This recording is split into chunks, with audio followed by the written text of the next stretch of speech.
Kvėpavimo mokslas. Daugelis mūsų žinome apie neigiamą streso poveikį mūsų kūnui, galvos skausmas, sutrikęs virškinimas, skausmingas sunkus kūnas ir nuovargis.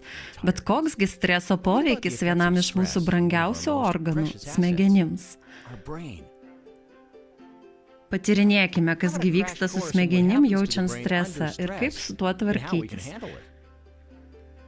Jaučiant stresą, paskatinamas fizinis atsakas, kuris tiesiogiai paveikia smegenis, prastėja dėmesys, koncentracija, kas pablogina sugebėjimą bendrauti su draugais ir kolegomis, taigi silpnina santykius. Galbūt pamenate iš biologijos pamokų, kad smegenų ląstelės sąveikauja naudodamos neurotransmiterius. Streso metu susikuria hormonas kortizolis, kuris blokuoja neurotransmiterių funkciją, taip trukdydamas smegenų ląstelėm bendrauti. Tai neleidžia mąstyti aiškiai ir yra priežastis, kodėl mes pasimetame krizės ar stresinės situacijos metu. Kortizolis taip pat sukelia cheminę reakciją, kuri tiesiogiai žudo smegenų ląsteles. Taip pat kortizolis skatina bėgimo ar kovojimo atsaką kūne, jo metu kraujo gliukozė nukreipiama iš smegenų į raumenis, kad galėtume kovoti arba bėgti. Tai gali išgelbėti mus nuo pavojų, bet kasdienybėje patiriant stresą tai tik sukuria energijos krizę smegenyse, kuri trukdo mokytis naujų dalykų. Laimei šis poveikis grįžtamas, kuomet stresas sumažėja. Daugybė mokslinių tyrimų įrodė, kad sudaršankrijos kvėpavimo technikos arba SKY yra efektyvūs įrankiai kovojant su stresu.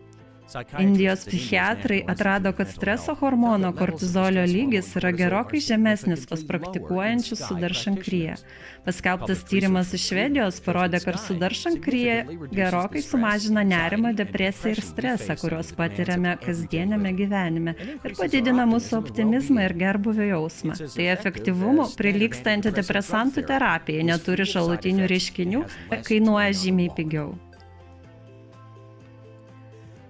Sudaršankrija taip pat pagerina mūsų sugebėjimą tobulėti. Nustatyta, kad ji pagerina smegenų funkcionavimą. Paskelbti tyrimai parodė, kad sudaršankrija padidina beta smegenų bangų aktyvumą, kuris siejamas su padidėjusiu sąmoningumu ir didesnė koncentracija.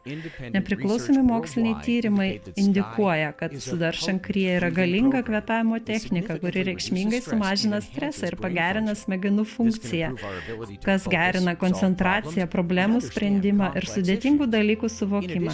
Prie teigiamų fizinių efektų, kaip sumažėjęs cholesterolis, pagerėjęs imunitetas, reguliari sudaršankrijos praktika sumažina nerimą ir paskatina teigiamas emocijas ir gerbūvį. Iš tikro, prolaktinas, geros savijautos hormonas, padidėja jau po pirmos sudaršankrijos praktikos. O visiems gerai žinoma, kad gera savijauta tiesiogiai susijusi su didesniu produktyvumu, koncentracija, mokymosi gebėjimais ir sėkme.